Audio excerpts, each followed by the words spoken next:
नमस्कार, नवीन न्यूज में आपका स्वागत है। विधानसभा चुनाव के प्रचार अभियान में बिहार पहुंचे केंद्रीय गृह मंत्री अमित शाह ने नीतीश कुमार के धरती नालंदा से बड़ा ऐलान किया।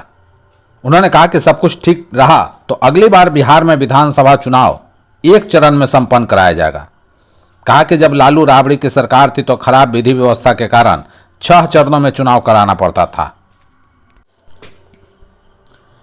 केंद्रीय गृह मंत्री अमित शाह ने खगड़िया के बाद मुंगेर में चुनावी रैली को संबोधित किया।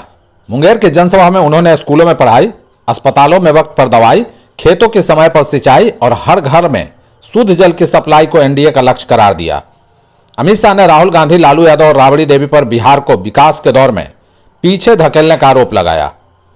राहुल गांधी की पार्टी कांग्रेस के समर्थन से चल रही लालू राबड़ी की सरकार ने अनेक सालों तक बिहार में जंगल राज कायम रखा। यह चुनाव फिर से जंगल राज को रोकने के लिए है। लालू राबड़ी ने राज्य में काफी नुकसान किया। 2005 में जब बिहार की जनता ने उनके राज को समाप्त कर दिया तो नीतीश कुमार के नेतृत्व में राज्य प्रगति के पथ पर आगे बढ़ा। अगर फिर वे वापस आ गए तो जंगल राज आने से कोई नहीं रोक सकता।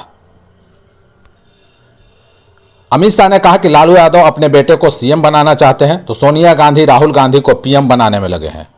दूसरी ओर मोदी जी बिहार के युवाओं को भविष्य संवारने में लगे हैं। उन्हें पूरे बिहार की चिंता है। 11 सालों में लगभग 19 लाख करोड़ देकर उन्होंने बिहार को आगे बढ़ाया। मोदी जी और नीतीश जी की जोड़ी ने पिछड़ा और अति पिछड़ा समाज के लोगों के लिए बहुत काम किया है, जबकि राजद और कांग्रेस खुद को बनाने में लगे रहे। बिहार के समस्तीपुर में एनडीए की बड़ी चुनावी रैली हुई। इस दौरान एक ऐसा नजारा देखने को मिला जिससे सियासी हलचल के बीच नई तस्वीर पेश की। मंच पर मुख्यमंत्री नीतीश कुमार और लोक जनशक्ति पार्टी रामविलास के प्रमुख चिराग पासवान के बीच बेहद गर्मजोशी भरा पल देखने को मिला। रैली के दौरान चिराग पासवान ने मंच पर पहुंचकर सीएम नीतीश कुमार के पैर छुए और उनका आशीर्वाद लिया। दोनों नेताओं के बीच मुस्कुराते हुए बातचीत होती रही, जिससे एनडीए की एकजुटता का संदेश स्पष्ट रूप से गया। इस दौरान मंच पर उप मुख्यमंत्री सम्राट चौधरी समेत कई अन्य नेताओं ने भी दोनों को साथ देकर तालियां बजाई। कहा जा रहा है कि रैली में यह पल एनडीए के अंदर की एकता को मजबूत करने वाला दृश्य साबित हुआ। एनडीए की रैली का एक और दृश्य देखने को मिला जो चर्चा का विषय बना हुआ है।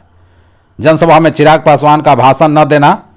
सूत्रों के मुताबिक चिराग पासवान का गला बैठा हुआ था, इसी कारण उन्होंने भाषण नहीं दिया। हालांकि एक और दिलचस्प घटना तब हुई जब मंच संचालक ने उन्हें बोलने के लिए आमंत्रित किया। उसी समय पीएम मोदी ने सीएम नीतीश कुमार की ओर इशारा किया और नीतीश तुरंत पोडियम की ओर बढ़ गए, जबकि चिराग अपनी सीट पर ही बैठे रहे। बाद में आयोजकों ने बताया कि वक्त की कमी के चलते कार्यक्रम का क्रम बदला गया।